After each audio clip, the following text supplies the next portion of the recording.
with Tassie!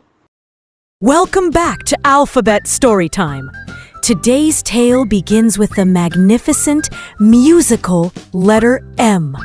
Let's say it together. Meet Milo the monkey. He's merry, magical, and loves making music.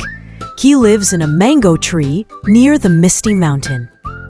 One misty evening, Milo had a marvelous idea. I'll play a moonlight melody to make the jungle dance.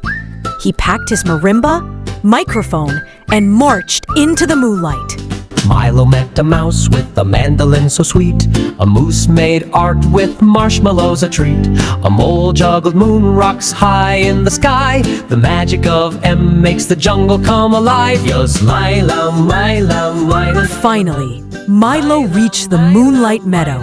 Everyone gathered to sing, sway, and celebrate the magic of music. A banner sparkled. M is for monkey, melody, and magic. What a marvelous moonlight melody! Milo the monkey showed us how magical the letter M can be. Can you think of more M words?